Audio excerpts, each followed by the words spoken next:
Mesdames, Mesdemoiselles et Messieurs, bienvenue sur ma chaîne de télévision. J'ai l'honneur de recevoir aujourd'hui de manière exceptionnelle des membres d'un parti politique appelé à contribuer au développement de la République démocratique du Congo.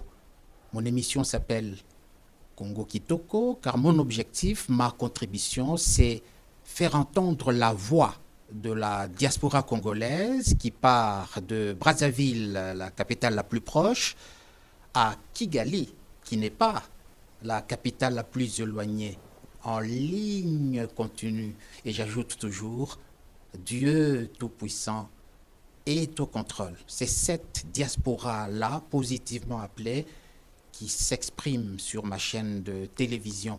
Et aujourd'hui, je reçois donc des membres d'un parti politique, l'un des plus grands de la République démocratique du Congo. Et j'y compte deux amis en dehors de relations personnelles. L'UNC, Union pour la Nation.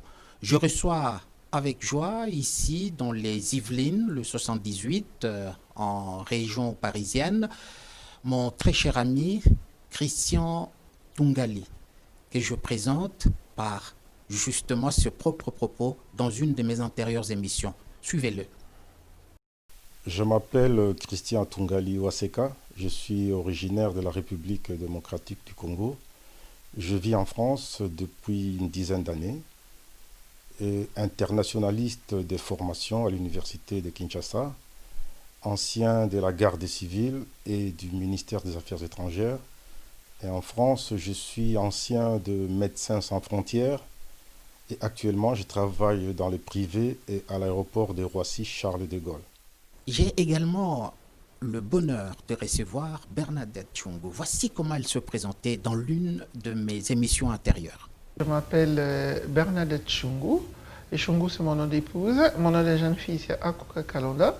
Et j'ai 51 ans. Je suis une élue française d'origine congolaise. Je suis élue locale adjointe au maire dans ma petite ville. Et je suis infirmière de formation de l'IM Kinshasa. Et ici, je travaille à l'hôpital psychiatrique. Et je suis présidente d'une association de solidarité internationale qui est vraiment pour la lutte contre les cancers des femmes au Congo. Et quelqu'un que je découvre, mais avec intérêt, Maître Armand Wedi. Qui êtes-vous, maître? Eh bien, je m'appelle Monsieur Armand Wedi. Je suis avocat au barreau de Kinshasa-Gombe. Au niveau de l'UNC France, je suis communicateur de notre parti. Et donc, c'est avec joie que je participe aujourd'hui à votre émission Congo Kitoko. En votre qualité de communicateur très bien indiqué, est-ce qu'en quelques mots, vous pouvez nous rappeler comment est né l'UNC? Oui, merci beaucoup. C'est un peu difficile de parler de l'UNC à quelques minutes, mais je vais quand même m'efforcer à vous dire que ce parti politique, du moins par son existence juridique, est né en 2010 au Congo, de par l'enregistrement au ministère de l'Intérieur, qui est l'autorité qui gère les formations politiques en RDC.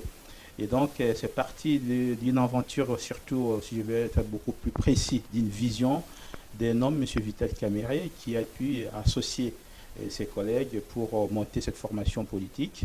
Et aujourd'hui, nous sommes fiers d'appartenir à cette formation politique qui est d'envergure nationale. Et vous voyez même la présence de certains représentants en dehors même du pays, ce qui montre effectivement que c'est un parti politique qui vit, qui est structuré, qui est organisé, au sommet duquel se trouve notre chef, le président national Vital Kamerhe. Madame Bernadette Chungu, qu'est-ce qui vous a attiré dans ce parti, vous qui avez plusieurs casquettes, comme on l'a constaté dans cette présentation? Ce qui m'a attiré à l'UNC, c'est au départ l'idéologie du parti.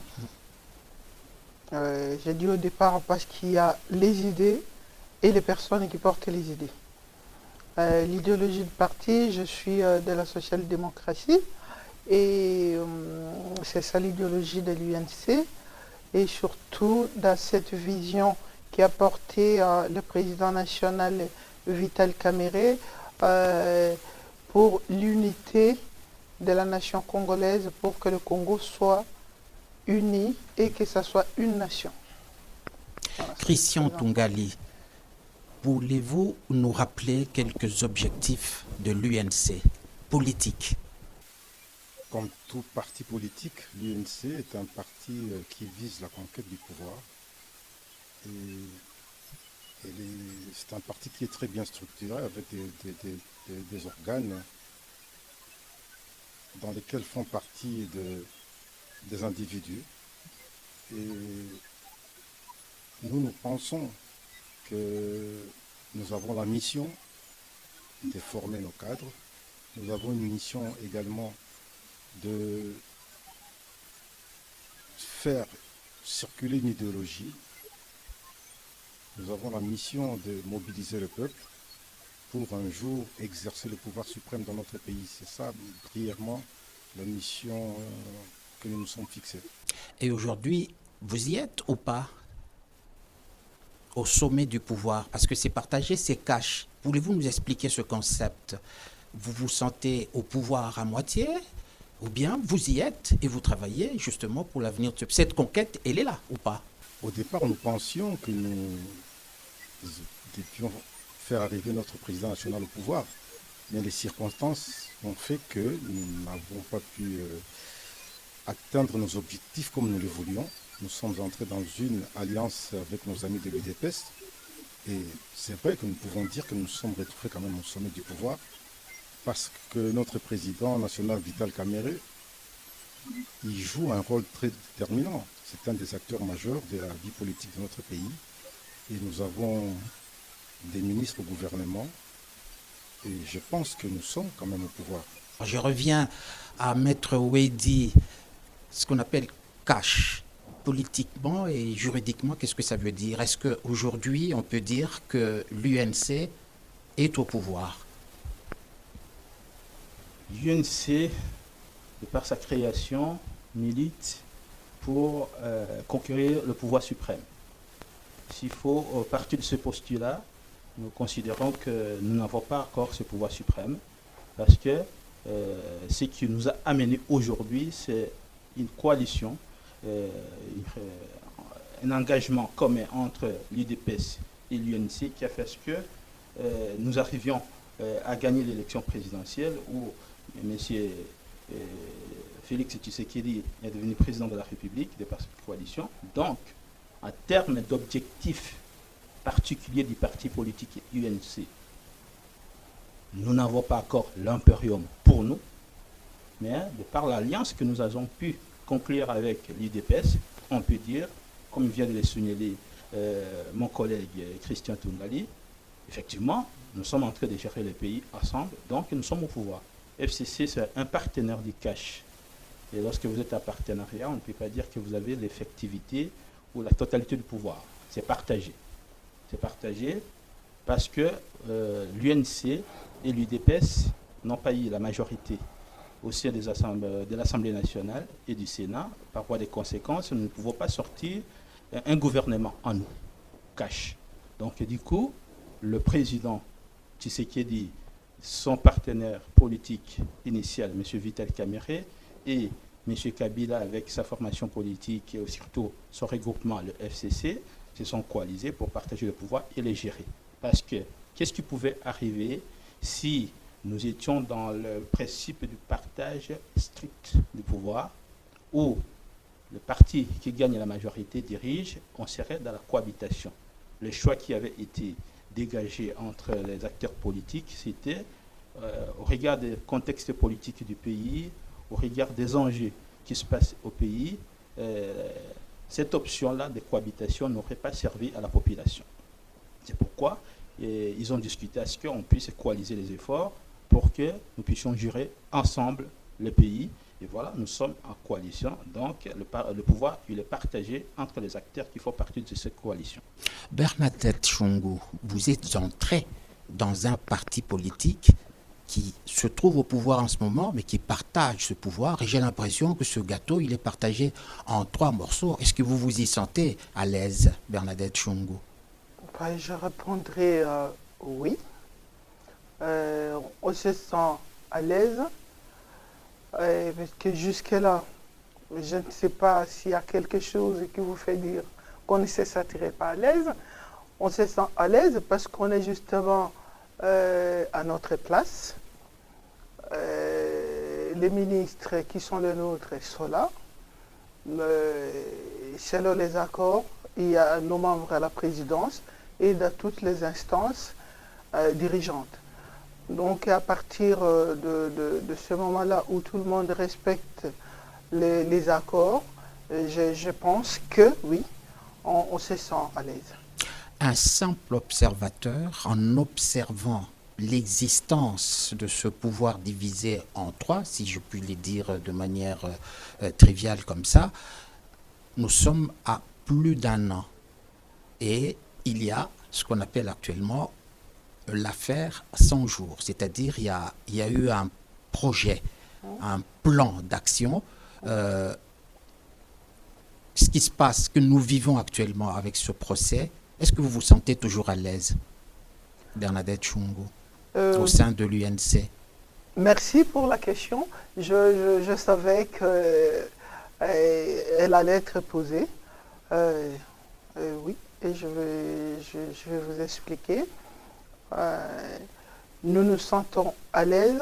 Le président de la République, quand il est arrivé, il a lui-même dit que la justice serait réellement indépendante. La procédure judiciaire étant en cours, on ne peut pas dire aujourd'hui ce qui sera la suite, voilà, de ces procès. Mais j'aimerais rappeler ici que vous avez vous-même dit, heureusement qu'il y a encore des gens qui le reconnaissent, que c'est l'affaire 100 jours et non Vital Kamere comme les autres les surnomment. Donc ce n'est pas un procès Vital Kamere, c'est un procès 100 jours. Oui, c'est J'aimerais entendre un juriste s'exprimer sur ce point. Maître Wedi, s'agit-il d'un procès 100 jours, comme je l'ai lu hier, pour ne parler que d'hier à la télévision, bien inscrit, ou bien c'est l'affaire Kamere? Et pourquoi, Maître Wedi? Je vais simplement vous dire que lorsqu'on qualifie une affaire, lorsqu'on donne un nom à une affaire, l'exemple affaire Kamere, ça veut dire qu'on a des reproches à faire à l'individu, à la personne Kamere, lui et lui seul. Sauf qu'on s'est rendu compte qu'il s'agissait d'un projet qui s'est articulé autour de la vision de M. Tshisekedi, président de la République, pour la reconstruction du pays.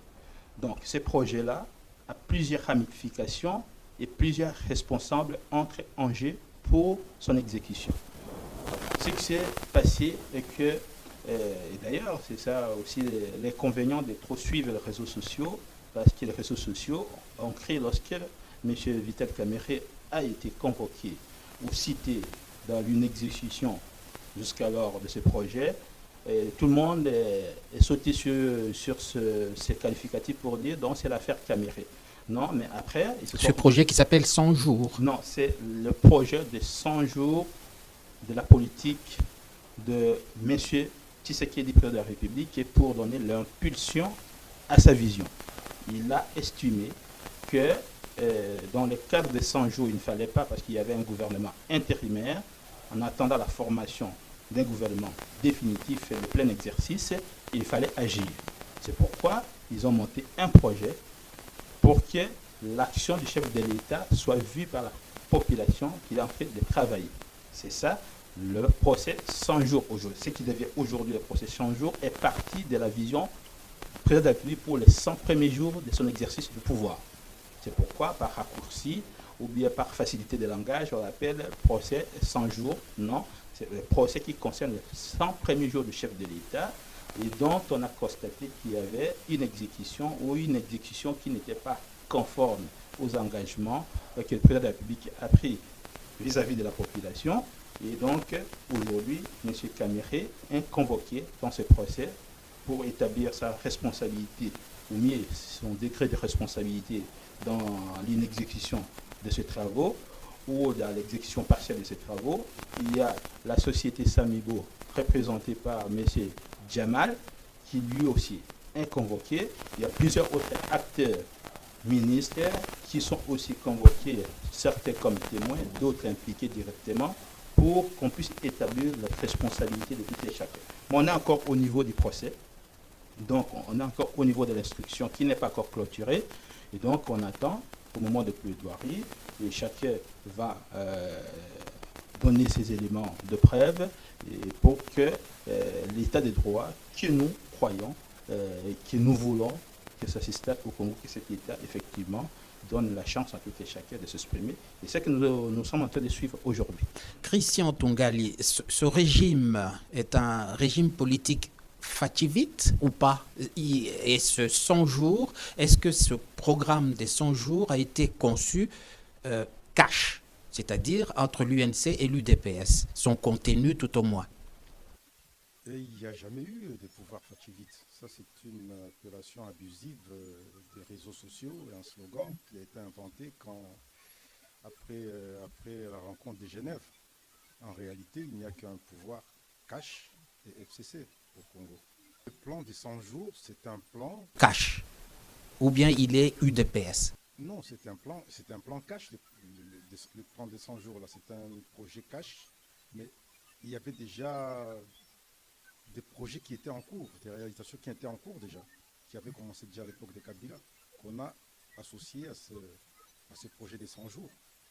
Donc le projet de 100 jours contient des éléments du régime antérieur, précédent.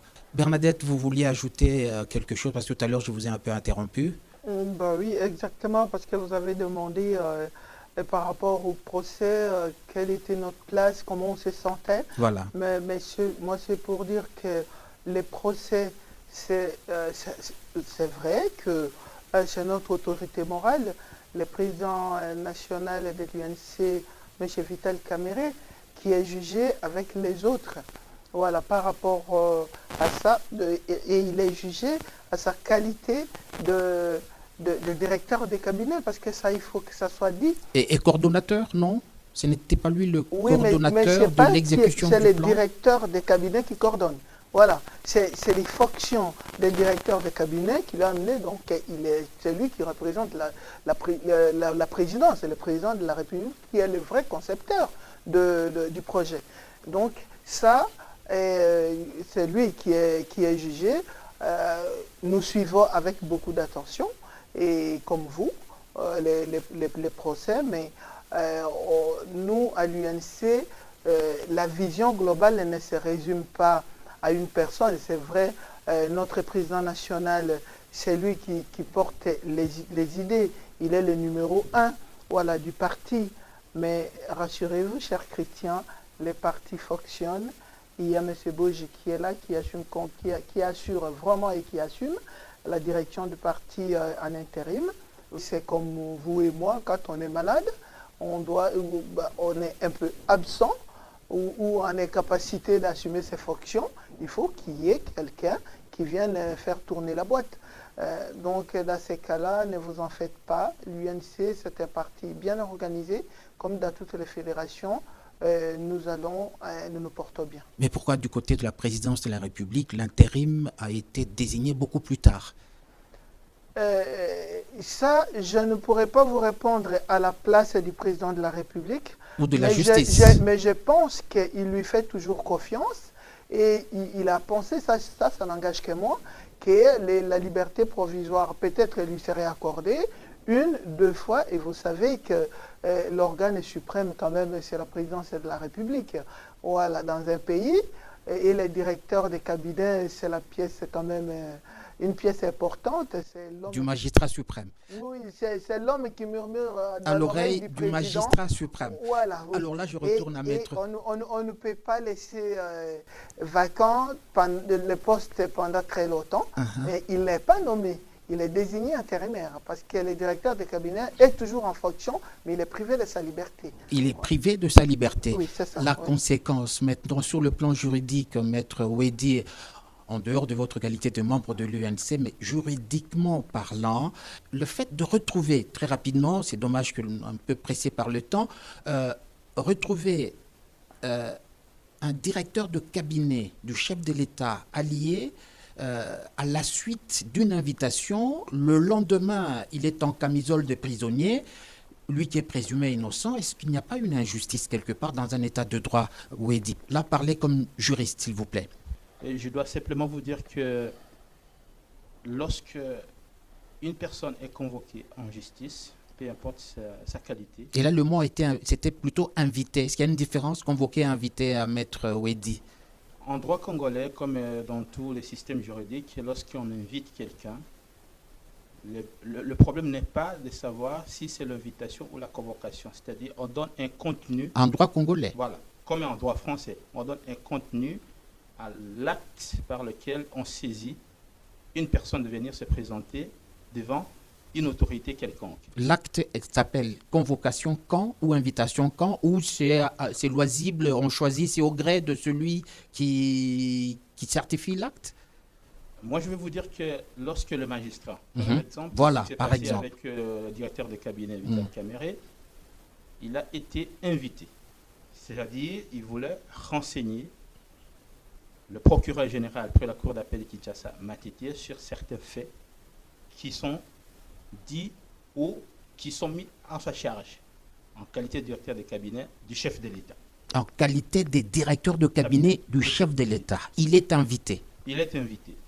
Ce que il se présente à cette invitation. Je vous épargne les détails de ce qui s'est passé avant. Il y a même un détail, moi, qui me choque beaucoup, vous allez peut-être le confirmer, c'est qu'on se serait même trompé de date dans l'invitation, l'écriture de l'invitation. Est-ce que ça, c'est vrai ou pas? Je l'affirme devant vous parce qu'il s'agissait d'une date où il est convoqué pour le 4 avril, alors que l'acte qu'il avait reçu parlait du 4 mars.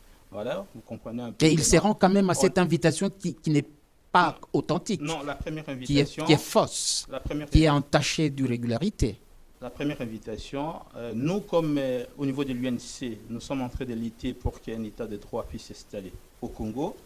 Le conseil de M. Vital Kamere a demandé à ce que l'acte soit régulier, à ce que la date et le lieu où on veut attendre M. Vital Kamere soit clair et net dans l'acte.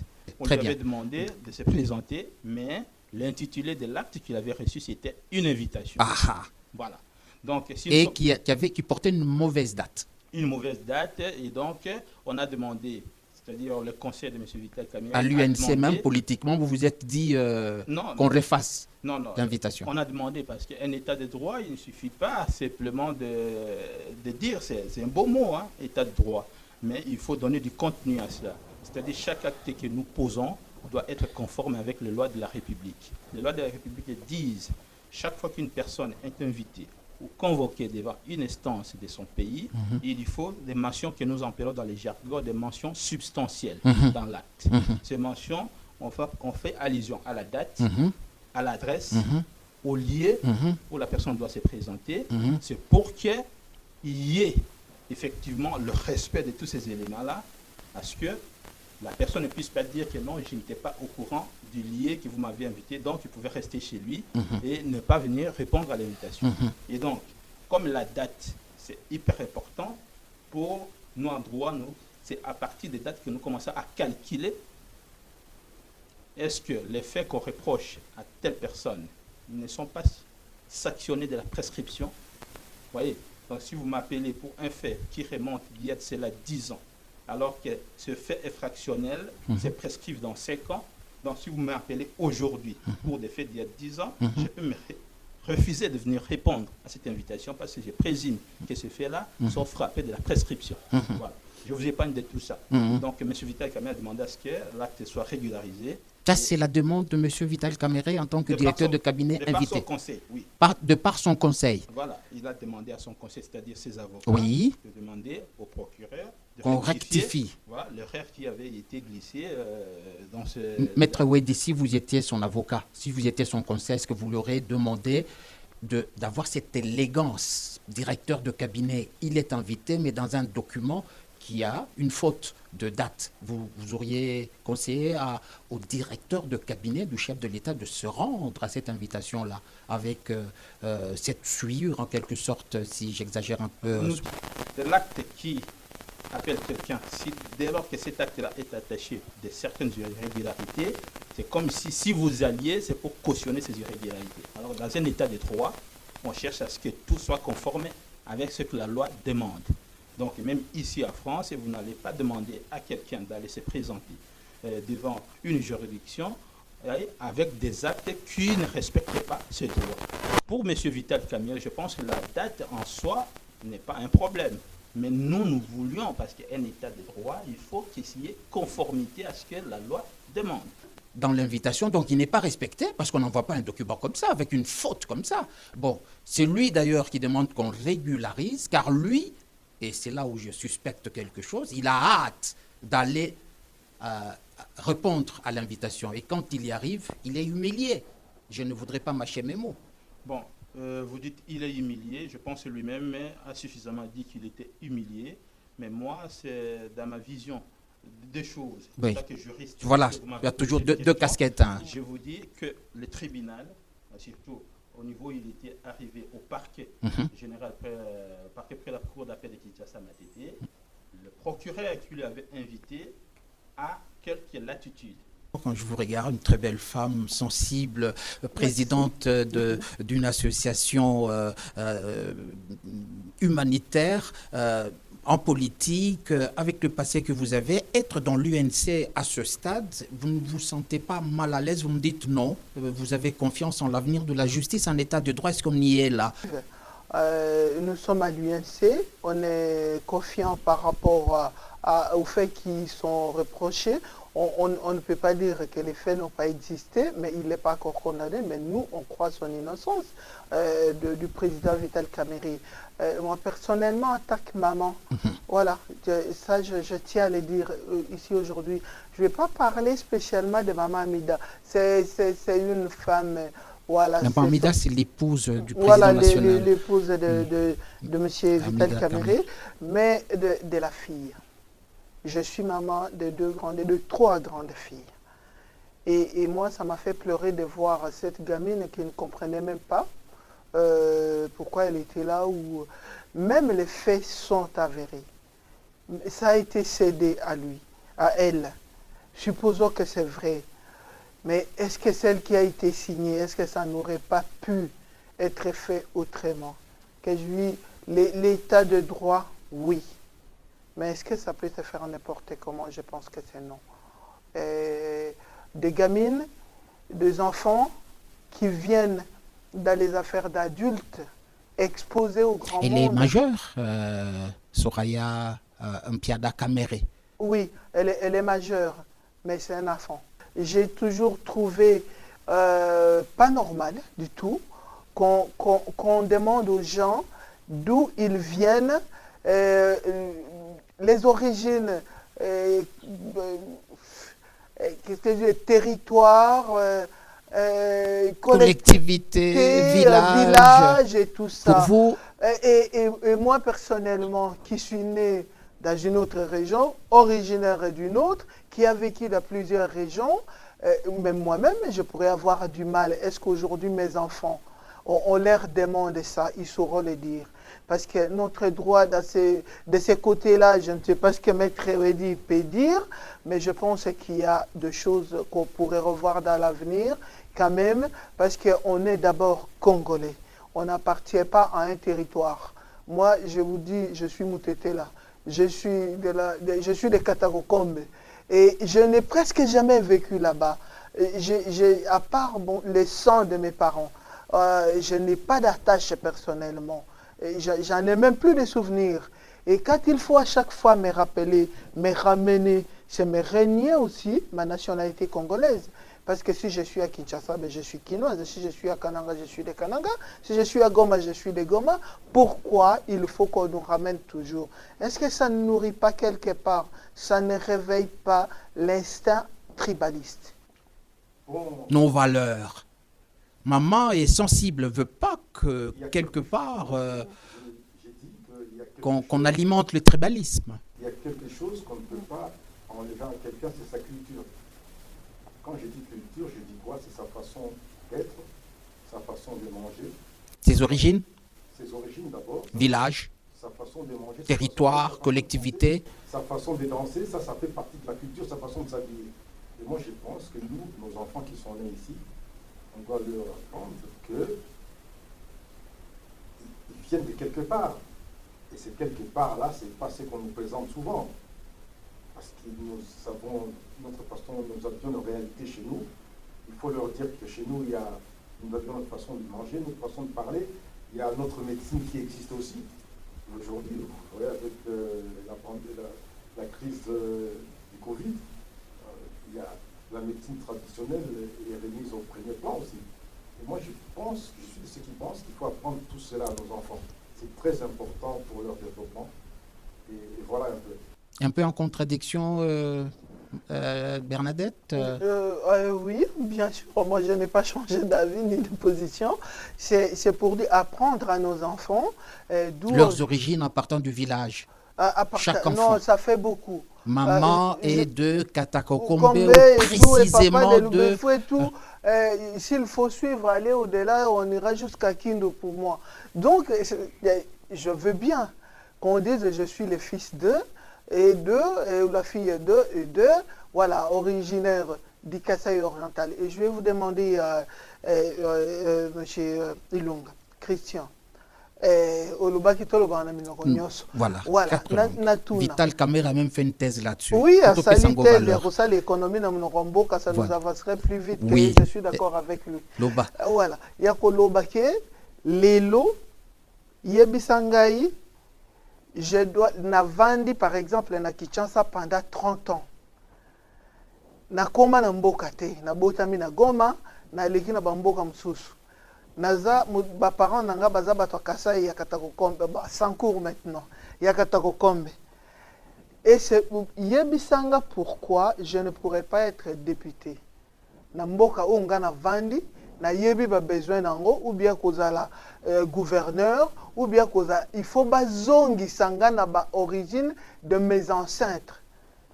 Congo, eza ngana zana vision. Une des choses qui m'a fait vraiment adhérer à l'UNC, c'est la globalité de la nation congolaise, son intégrité. Et je me sens d'abord congolaise. Nazana no congolaise. Si kanyo so na komi na vandi eze panangai. Mais pourquoi il faut bazongi sakaka esika bakoko nanga ba uta ata na koma kunate, ata na yebi kunate, ata est-ce que ça apporte? Christian Tungali, pour mettre un point de suspension, qu'est-ce que vous pouvez dire aux membres de l'UNC qui regardent cette émission? Merci beaucoup pour la question. À mes amis de l'UNC qui vont me suivre dans cette émission, je voudrais tout simplement leur dire de se tranquilliser, de rester serein et confiant. Nous tous, nous avons vu, suivi comment notre président national s'est défendu et nous continuons à lui apporter notre soutien et nous faisons confiance en la justice de notre pays. Et nous pensons également que la vérité finira par se savoir et que tout le monde se tranquillise et respecte le mot d'ordre du pape. Voilà. C'est vraiment que c'est un point de suspension, comme vous venez de le dire, parce qu'il y a une série d'émissions que nous aurons à faire, à consacrer aux actualités dans notre pays. Effectivement, et surtout, je voudrais qu'on découvre l'UNC qui est au pouvoir et cette UNC qui se retrouve de manière, je vais toujours utiliser l'expression abracadabrantesque, avec un président national en camisole de prisonnier à Makala. C'est incroyable. Je vais simplement vous dire que non, il est autorisé à toute personne qui s'en plaint de quelque chose de porter plainte et demander à ce que ce droit soit respecté. Certains, le procureur général de la République, agissant au nom de l'État congolais, a estimé que M. Vital Kamerhe doit donner des explications concernant le programme de 100 jours. Nous le savons. Donc, aujourd'hui, comme UNC, nous savons que c'est un procès qui peut prendre son temps. Mais nous avons l'avantage de voir que non, tout est dit publiquement. Et donc, les juges auront à trancher à toute indépendance. Et donc, dans les prochaines émissions, nous aurons peut-être les avis divergents lorsque les plaidoiries seront engagées et que nous aurons d'autres points de vue à émettre. Mais pour l'instant, moi, en ce qui me concerne, je me réserve de commenter ce procès. Je fais entièrement confiance à la justice congolaise, aux juges qui se démènent pour qu'on puisse apporter la lumière à cette affaire. Parce qu'entre ce que les gens disent, les réseaux sociaux, ce que les gens racontent dans la cité, il y aura simplement une seule vérité, c'est la vérité qui sortira de la bouche des juges. Maman Bernadette Chungu, pesa posa na balandi na ngai po bazongela biso na émission e kolanda ba comprendre touti wapi na masolo oyo ya cash, tokomi wapi na masolo oyo ya cash, tozokende wapi po Congo na biso koma Congo kitoko na bao nyonso maloba ototi ko partager awa na lingala na français nazo senga yo opesa nanu posa pona la fois prochaine tokolobela nini mais pour aujourd'hui lelo oyo olobi nini na makambo par exemple etali lolenge nini procès ozali kokende. Ben Christian, merci beaucoup déjà, ça a toujours été un plaisir d'échanger avec toi. Mais Naroloba Boy, notre président national le soutient, ça il le sait, on est derrière lui. Dossier Ezako Kende, l'horizon je pense est en train d'être éclairci au vu des éléments et des témoignages. Batonio Sobazo Landa. Personnellement, je n'avais pas compris pourquoi il a exigé que ça soit public, mais là je comprends. Si le bâtonnier se base à niveau d'information, moko, et j'attends que oui à lobby, to monaki na Facebook, to yokaki, te l'air muto à lobby, bisonyo se toza l'information moko, to yoki en bala moko, moyen muto ya ko commenter, et j'attends. Et puis par rapport au procès, il y a Misato, Nazamouassi, en tant que femme, et Maman Mida, l'air na monaki et lobby, et ça la kinga passe.